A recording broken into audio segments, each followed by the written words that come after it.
حج میں بھی چاند کا مسئلہ ہوتا ہے، اور حج کے اندر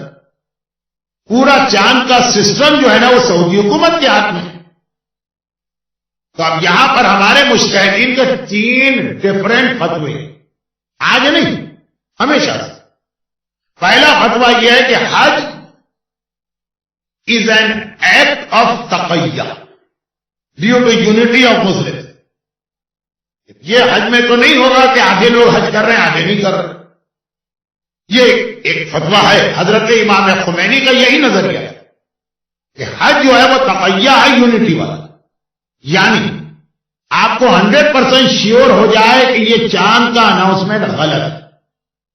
100% آپ کو شیور ہو۔ مثلا آپ اپنی آنکھ سے دیکھ رہے ہیں چاند، سعودی حکومت کہے کہ چاند نہیں ہے، نیکسٹ ڈے سے شروع ہوگی حج کی ڈیٹ، یہاں تو کوئی ڈاؤٹ نہیں ہے، آپ چاند دیکھ رہے ہیں۔ لیکن امام خمینی کہتے ہیں کہ حج جو حکومت اعلان کرے گی اس کے حساب سے چلنا، ٹھیک، یقیناً یہ ان کا فتویٰ ہے اور ان کی تقلید کرنے والوں کے لیے اس کو ماننا واجب ہے۔ دوسرا نظریہ یہ جو مرحوم آغا خوئی کا تھا کہ اگر آپ کو 50-50 ہے کہ بھائی سعودی حکومت نے ایک اناؤنس کیا، پتہ نہیں صحیح ہے پتہ نہیں غلط، نہیں اس کو بھی 95% تک آپ کو یہ ہے کہ یہ رانگ اناؤنسمنٹ، 95 تب بھی آپ فالو کریں گے سعودی حکومت۔ لیکن اگر 100% یا 99% آپ کو شیور کہ یہ اعلان غلط ہے تو آپ حج میں بھی سعودی حکومت کو فالو نہیں کریں اور اپنا حج آپ 1 دن کے بعد کریں۔ 95% تک ان کے رانگ ہونے کا ہے تو مان لیں، لیکن 99% ہے کہ وہ غلط ہے یا 100% یقین ہے کہ غلط ہے تو نہیں مانا، اور آپ اپنی ڈیٹ سے 1 دن بعد حج کریں۔ یا یہ کہ اگر پہلے آپ نے خود چاند دیکھ لیا تو آپ ہر چیز میں 1 دن ایڈوانس گئے، لیکن بہرحال جب 99% یقین، لیکن آغا سیستان وہ یہ دونوں فتوے نہیں مانتے۔ ان کا نظریہ ہے کہ حج کا چاند بھی بالکل عید کے چاند کی طرح، 2 عادل شیعہ اپنی آنکھ سے چاند دیکھے تو چاند سے پرو، سعودی حکومت کے اناؤنسمنٹ کی کوئی حیثیت نہیں۔ سعودی حکومت نے اعلان کر دیا 50-50 ہے، پتہ نہیں صحیح ہے پتہ نہیں غلط، اکارڈنگ ٹو آغا سیستانی آپ اس کو نہیں فالو کریں۔ جو طریقہ رمضان کے چاند کا ہے،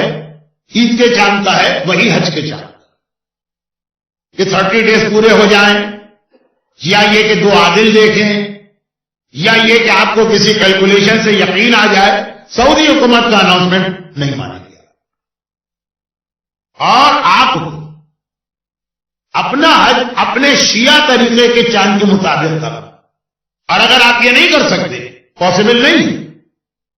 تو آپ کا حج غلط ہے، نیکسٹ ایئر آپ کو دوبارہ حج پر آنا۔ اور یہ آغا سیستانی کا وہ مسئلہ کہ 90% ان کی تقلید کرنے والے حج نہیں کر پائے۔ یہاں دیکھیے عید میں اتنا پرابلم آ جاتا ہے، وہ کہتے ہیں یہی والا کرائیٹیریا حج کر، مگر صرف ایک وجہ سے ہم کو بینیفٹ مل جاتا ہے، انہوں نے اس میں کلیئر فتویٰ نہیں دیا کہ احتیاط واجب ہے کہ حج کا چاند بھی رمضان عید کے چاند کی طرح سے، رمضان عید میں تو فتویٰ دیا لیکن حج میں کا احتیاط واجب۔ تو پھر ان کے بعد جو 2nd نمبر پر ہیں، ہم اپنے حاجیوں کو ان کا نام بتا کر ان کا فتویٰ بتا کے ان کا حج صحیح کر دیں۔ لیکن اس دفعہ میری UK کے 2 قافلوں سے ملاقات ہے، دونوں قافلے 100% آغا سیستانی کی تقلید میں تھے، اور ایک آدمی کے ذہن میں بھی یہ مسئلہ نہیں تھا کہ آغا سیستانی حج کے ہر چاند کو غلط مانا، جب تک کہ اپنی آنکھ سے نہ دیکھے یا 2 شیعہ گواہی نہ دیں یا کوئی ایسی سائنٹیفک کیلکولیشن جس پہ آپ کو یقین۔ اب بہت ہی سمپل ہے سولوشن، احتیاط واجب ہے۔ احتیاط واجب میں آپ نمبر 2 کا نام بتائیے اور ان کا فتویٰ بتائیے۔ اگر اتنا سمپل سولوشن لوگ سنتے ہی نہیں اور اپنے حج غلط کر کے آتے ہیں۔ ہاں ایک بات کہہ دوں، اس کے بعد یہ تیسرا سوال، احتیاط واجب میں ایک بینیفٹ اور ہے کہ اگر جب آپ وہ واجب کام کر رہے تھے اس وقت آپ کو نہیں معلوم تھا احتیاط واجب، بعد میں پتا چلا، اب بعد میں آپ نے سرچ کر لیا سیکنڈ مرجع، حج کر کے آ گئے، پھر پتا چلا کہ نہیں بھائی اس دفعہ کا چاند تو بالکل غلط تھا، حج ہو ہی نہیں سکتا تھا اکارڈنگ ٹو آغا سیستانی، ہم نے تو کر لیا۔ لیکن آج 1 مہینے کے بعد بھی اگر آپ کو احتیاط واجب میں سیکنڈ مرجع مل گیا، آپ ابھی بھی یہ نیت کر لیں کہ وہ 1 مہینے پہلے کا حج میں نے ان کے حساب سے کیا۔ یہ اسلام نے ایک بہت بڑا بینیفٹ دیا۔ برحمتک یا ارحم الراحمین، وصلی اللہ علی محمد وآلہ